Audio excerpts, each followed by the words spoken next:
The morning was peaceful when Freddy and his son Alfie pushed their sailboat into the open sea. Fishing had become their ritual, a time for two grown men to laugh, argue about who caught more fish in the past, and just escape the noise of life for a few hours. "Dad, today I'm beating your record," Alfie teased, his voice full of the confidence of youth. Freddy just smirked back at him. "You've been saying that for 30 years. For hours, the ocean was calm." Almost a calm, it was around midday when the light started to change. A strange, heavy stillness fell over the water, silencing the gentle lapping of the waves. Alfie was the first one to notice it. "Look at the sky," he said, his voice dropping. "That's moving in fast." Freddy turned his head. On the horizon, dark storm clouds churned like a living, breathing wall of black and gray. The air suddenly felt thick, almost buzzing with static electricity. A shiver ran down Freddy's spine.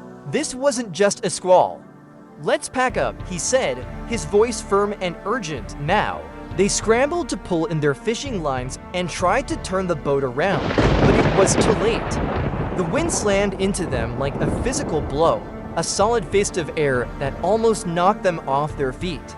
Waves rose out of nowhere, impossibly high, lifting their small boat and dropping it hard into the troughs. The mast groaned under the immense pressure, the sound a low, mournful protest against the storm's fury.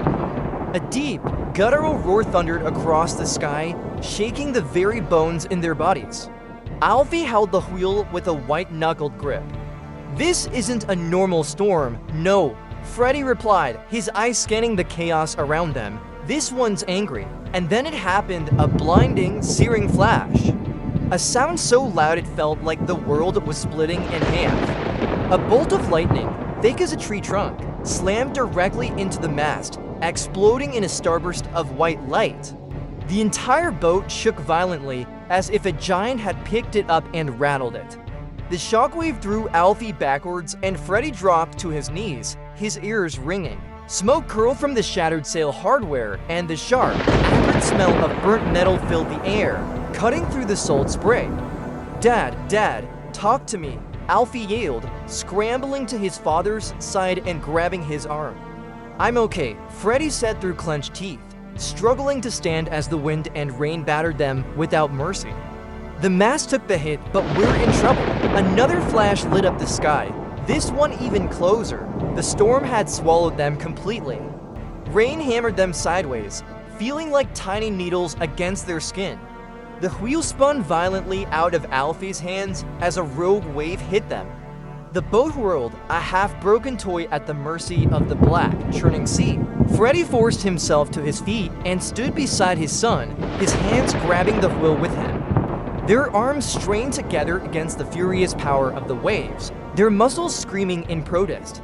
"Alfie, keep her straight," Freddy roared over the wind. "I'm trying, she's fighting us," Alfie yelled back, his face a mask of terror and determination.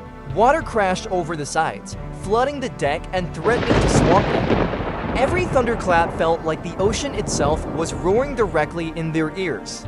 Lightning struck again and again, ripping through the clouds, lighting the world in flashes of violent, apocalyptic blue. In those brief, terrifying moments, they could see the sheer madness of the waves all around them. Minutes felt like an eternity. Each second was a battle for survival. And then, slowly, the storm began to loosen its grip. The waves, while still large, lost their vicious edge. The thunder rolled into the distance, becoming a low grumble instead of a deafening roar. The sky above them opened just a crack, revealing a thin, hopeful line of light on the horizon. Both men were breathless, shaking uncontrollably, drenched in a mixture of seawater and cold fear. Alfie finally let go of the wheel and sat down heavily on the wet deck, his energy completely gone. "Dad, we were one strike away," he whispered, his voice trembling. Freddy placed a trembling hand on his son's shoulder, the shared terror and relief passing between them. "But we faced it together. And that's why we're still here." They looked out at the calming sea, forever changed by the fury they had just survived. Thanks for watching. If you found this story as gripping as we did, be sure to subscribe for more tales of survival and human spirit. See you next time.